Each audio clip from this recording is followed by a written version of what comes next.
On another matter, the corporate media has noticed that 2015 was the hottest year on record. The first project of the coalition, I'll tell you right now, is to seek to get the Treasurer of the state of Connecticut, Denise Nappier, to agree to divest the state of Connecticut of its holdings of State of Israel bonds. Hello, my name is Stanley Heller. Welcome to The Struggle. The Struggle is shown in over 30 cable stations from Vermont to New York City, on the internet at thestruggle.org, our YouTube channel, Struggle Video Media.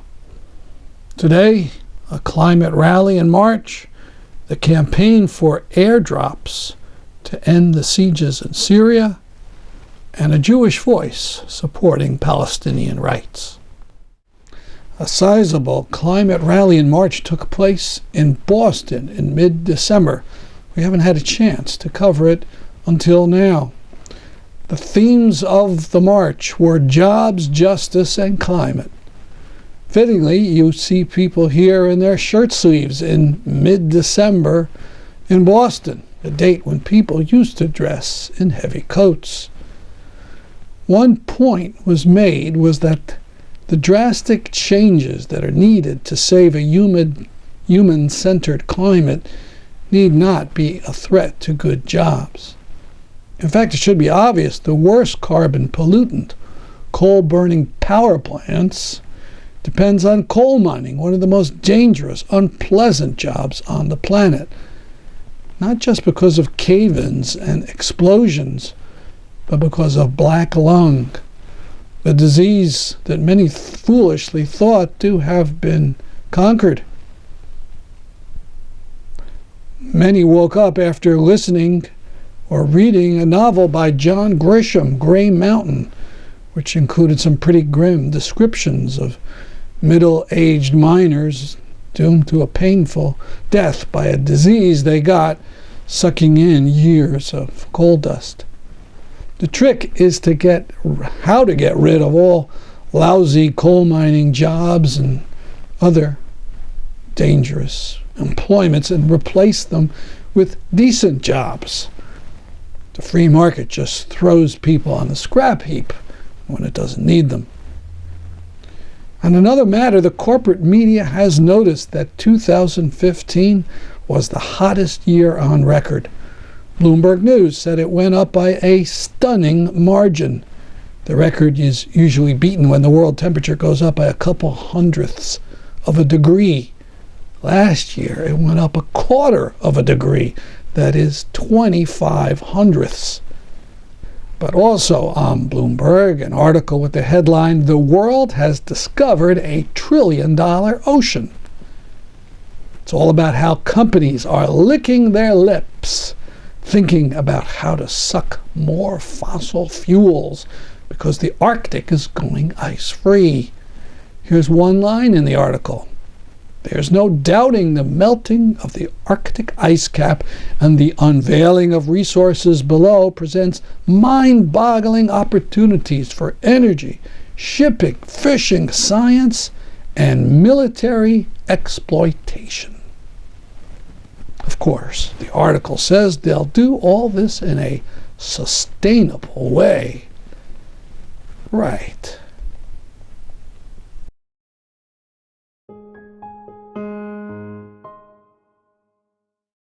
Now some climate news from Bridgeport, Connecticut. After years of campaigning, the company PSEG has offered the city to close down its coal-burning electric power plant there, but to replace it with a methane-burning electric power plant. Methane, of course, is a fossil fuel and can ignite and explode. In Middletown, Connecticut, several years ago, workers lost their lives in a methane explosion. The so-called Community Environmental Benefits Agreement the city is working out with PSEG has problems, as discussed during a speak out. For example, instead of PSEG agreeing to retire its coal-fired power plant by January of 2020, They agreed to retire by mid-2021. Since PSEG plans to bid into the ISO New England's auction on February 8th of this year, with its coal-fired power plant and its fracked gas power plant, there will be a period of at least 1 year in which there will be an overlap of both polluting plants. Is it not enough that Bridgeport has had to contend with pollution from Bridgeport Harbor Station since the 1960s? 3050 CT is a community of people working to move Connecticut beyond fossil fuels through grassroots organizing with people such as the Bridgeport community. We have been part of a coalition that has been working for the past 4 years to retire the coal plant in the very near future. Unfortunately, the SEBA supports the construction and operation of a fracked gas power plant in Bridgeport's South End. Keeping in line with 350 CT's demands, as well as the Healthy Connecticut Alliance's community group here, we are not in favor of supporting the SEBA. People in the community who live near the Harbor Station coal burning plant have health problems from coal dust and other toxins, as this young woman relates.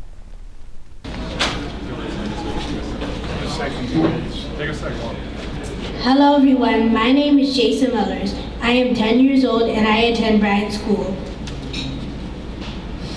I am here today to talk about retiring the coal plant and restricting other bad polluters from polluting Bridgeport. When I was 6, I was at my aunt's party and I started to feel tired and I didn't want to get up and my chest was wheezing and it was hard to breathe. My aunt was a nurse and she started checking me. Then she told my mom to rush me to the hospital. The doctor told my mom that I had asthma. I really didn't understand what it was. I just knew that I had it because it was hard to breathe. After that, my mom found about HCA and started going to meetings. That's why I'm here today. I didn't know that I was breathing bad air. In fact, I know that Fairfield County has the worst air pollution in the state. I know that because I'm smart and I looked it up on the internet. That's right. In the year 2047, I will be 41 years old, my mom's age, and maybe or maybe not, I will have a 10-year-old daughter. And if we don't do something about cleaning up our air today, she, along with other children, will have breathing issues. So let's work together to clean the air for Bridgeport families to breathe. Yes. Yes.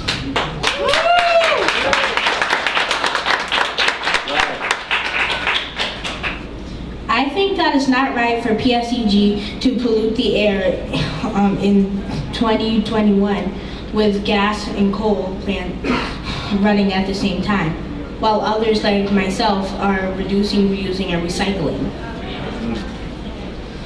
In summary, PSEG is polluting the air and it's not right. It's not fair for PSEG to continue polluting with unrenewable resources like coal and gas that pollute not just Bridgeport but other surrounding places. I think it's selfish that PSEG is polluting the earth and not thinking about the plants and the animals and the humans.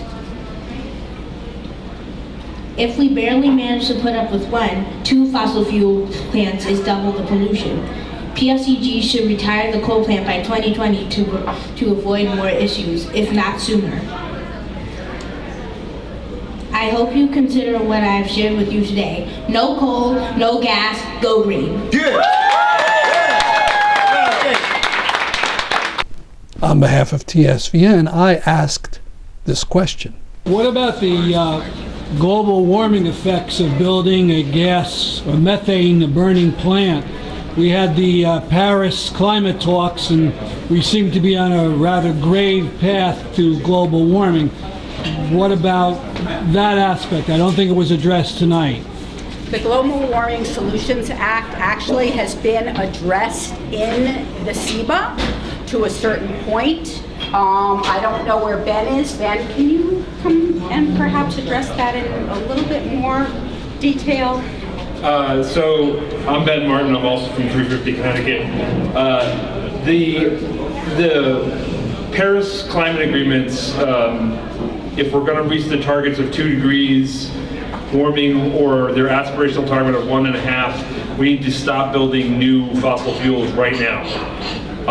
And we see that the governor is on the wrong direction on this because he's not only trying to encourage the gas plant here in Bridgeport, but also more fossil fuel in Rocky Hill and Cromwell, and gas pipelines throughout the state, which 350 Connecticut and other environmental groups are opposing. So none of this plan of PSEG is going to work with the Global Warming Solutions Agreement in Connecticut or the Paris Climate Agreement that our country has signed recently.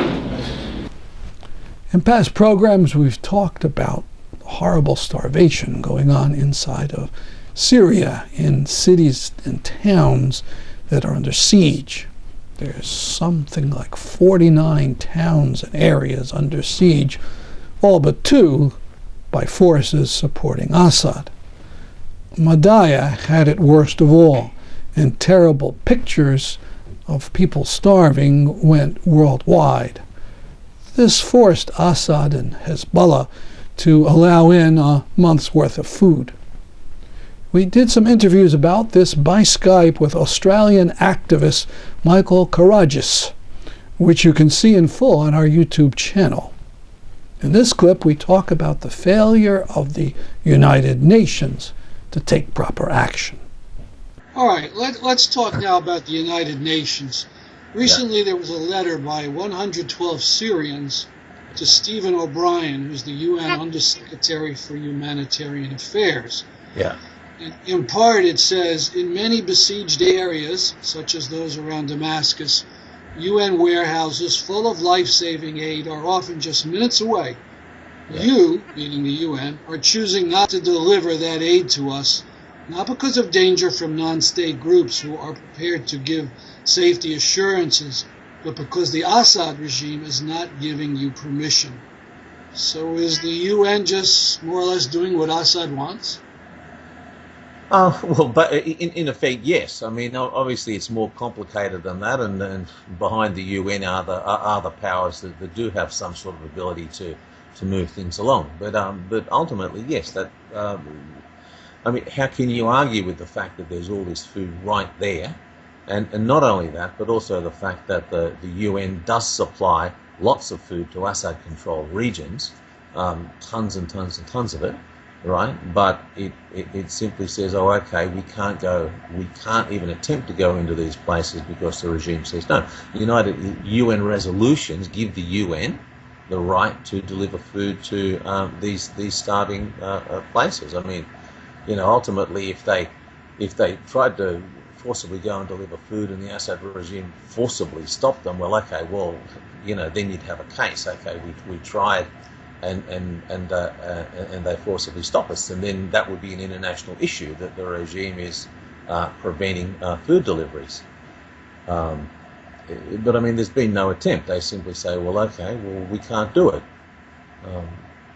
Their own resolutions say that they can. What's the point of these resolutions?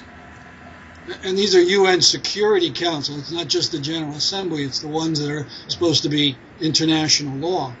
Well, that's right. It's the Security Council, and the Security Council consists of powers such as the US and Russia. Russia, of course, has been airdropping aid to pro-regime areas. It's only the Western powers that are not prepared to drop aid to anti-regime areas. It's a political decision more than a practical decision. The letter by those Syrian mentions Deir ez-Zor, which is under a siege by ISIS and I guess Assad too, and even that gets no food from the UN. Part of the problem with Deir ez-Zor is that at the moment it's divided between ISIS and the Assad regime, but originally Deir ez-Zor was one of the first centers of the anti-Assad uprising. So the regime has no love for the majority of people in the area that it controls. That area is under siege by ISIS, but the regime itself essentially besieges it as well by saying that it's too dangerous for the UN to bring food in there, and yet at the same time the regime itself flies planes in every single day to supply its troops. So the activists, and they say that, these 112 activists say that in that letter, that quite clearly the regime is making a decision that it doesn't want to, that it basically wants to strangle this town itself. So in terms of the UN, we say UN, but who is it that's not allowing the UN to bring in food? Is it Russia, Iran? Is it more than that?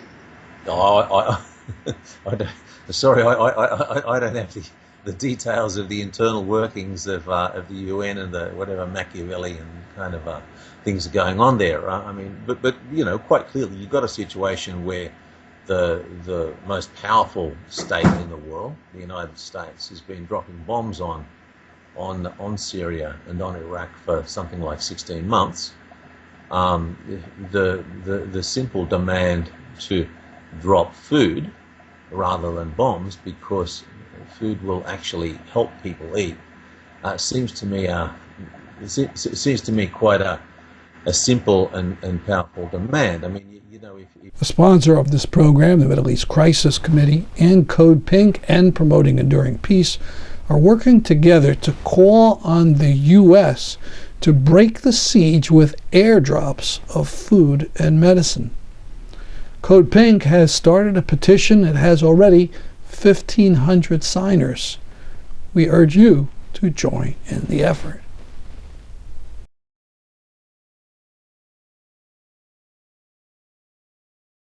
Now, going back to the last Tree of Life conference in Old Lyme, Connecticut, Robert Gelbach of Jewish Voice for Peace Connecticut talks about some of the very progressive measures being supported by that organization. I want to thank Tree of Life, the whole organization, for this conference and for your persistence in sponsoring these conferences and spreading light on this very dark problem for so many years. And I turn with terror to the assignment I've been given, which is to tell us how can we be agents of change. Oh, simple. My first thought was we should clone David Good.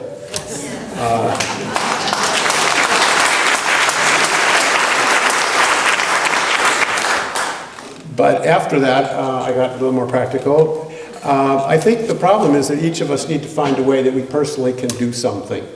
Own the problem ourselves, seek other people to work with, and try to make a difference. Many of us have concluded long ago that the fundamental issue blocking resolution of the conflict was that Israel and its supporters, notably the US and certain groups within the United States, and they're not all Jewish, were in favor of peace and quiet, when what is really required is peace with justice. What gives me hope is the sense I have that there's a growing recognition that justice is the key, what we really need. Jewish Voice for Peace, the organization that I'm happy to work with, has only been around for about a decade, but it is growing rapidly across the country. Has something like 70 chapters at the present time, one of them in Connecticut, in New Haven, and I think another one at Wesleyan among students.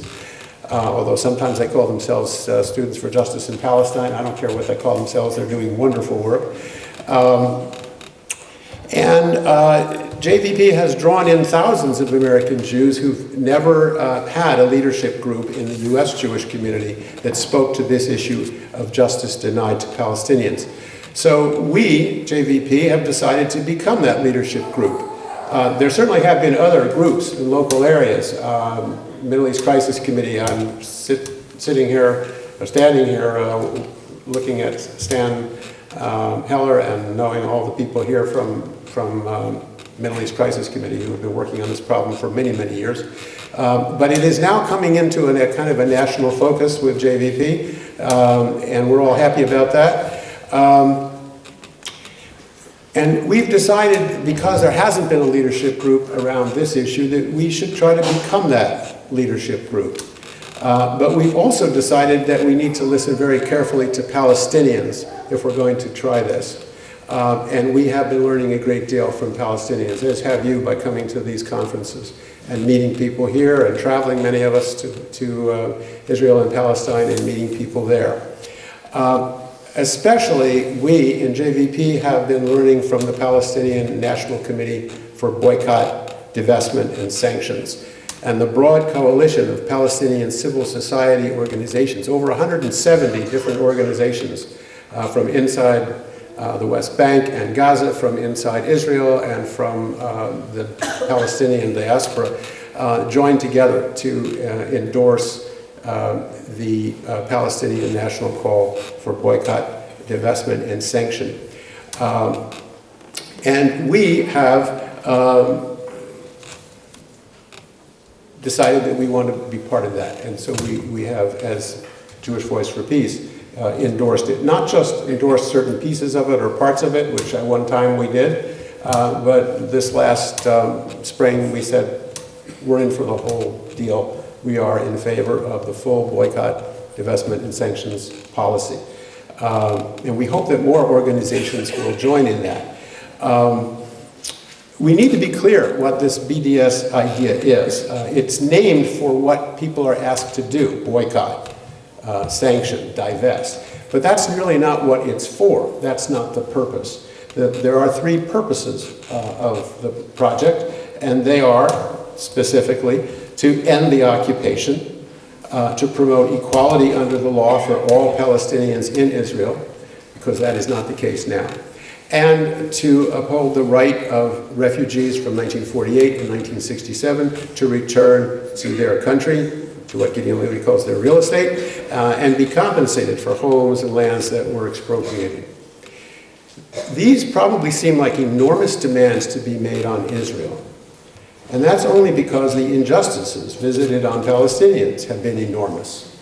And Israel didn't accomplish all of this all by itself. It had a lot of help, particularly from our country, from the United States. So if Israel's going to have to pay a price to make things right, I think perhaps the U.S. ought to join them in that effort.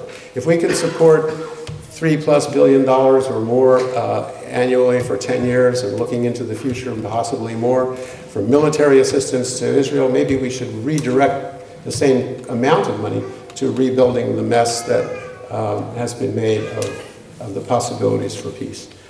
The question comes up, can BDS possibly work? The good news is that it has worked in the past, in the case of South Africa, where apartheid, as you heard earlier, was ended, and as you may recall. What happened in South Africa did not produce nirvana, but it was an enormous change, heavily influenced by world public opinion expressed through the boycott, and it was a change for the better. I think it's also important to note that the commitment to boycott in the case of South Africa and the commitment to BDS now doesn't start with governments, it starts with the grassroots. It starts with people like ourselves saying this is something we want, and building on that through the organizations we belong to until finally our governments begin to see the point and act accordingly. I believe that's the pattern that we will see played out if BDS is successful here in the current crisis, and I believe that it can be. Here in Connecticut, we've done some things to try to make that happen, and from this point on, I'm not going to speak as a representative of Jewish Voice for Peace, but rather as a representative of the Connecticut BDS Coalition, which was formed last spring, and it's a coalition currently of 6 different organizations around the state. Many of them have been involved for quite a few years on these issues. The Middle East Crisis Committee is one of them. There are other groups. Tree of Life is a member of the coalition. Jewish Voice for Peace is a member of the coalition. And we are looking for more members. We are looking, and you can't be a personal member, you have to be an organizational member. So if you belong to an organization and you think that organization ought to take a stand on these issues, we invite you to be in touch with us. You can be in touch with Steve Okay, right? And we can be with Mike. You want to raise your hand if you don't know? Over there. People from this community who are available and interested to be part of this process. And you have an opportunity to join that coalition. The first project of the coalition, I'll tell you right now, is to seek to get the Treasurer of the state of Connecticut, Denise Nappier, to agree to divest the state of Connecticut of its holdings of State of Israel bonds and other stock certificates of various Israeli companies. This is an action which was, similar action was taken by her a number of years ago with respect to Darfur. And prior to that, the state of Connecticut had done something similar in the case of South Africa. So there is precedent for this. And it's within the power of the treasurer to do this. We are appealing to her in a friendly way. We say, we want to get this accomplished. We believe you probably want to get it too, once you know a little more of the facts of the situation. We have a wonderful film that we've seen that we would like to share with anyone who would like to know more about this. It's a documentary called The Road to Apartheid. It was made by a white South African and a Jewish Israeli, and it details in a very impressive and very dramatic way the manner in which the situation in Israel today parallels and in some cases exceeds the situation that existed in South Africa before apartheid was ended. So we would love to bring that to any group that you would like to have us come and bring it to. We would love to have groups come and join us. This is something we hope you will be hearing more about. We'd love for you to talk it up and help us move it forward. I'm going to stop right now because there are some other people who have things to say, but thank you again for the opportunity to be here. And before we go, a few words to urge you to go to the conference about Saudi Arabia and its attack on Yemen that will take place the first weekend of March in Washington, D.C. For details, go to saudius.org or codepink.org. That's our program for today. Thank you for watching. I'm Stanley Heller for The Struggle.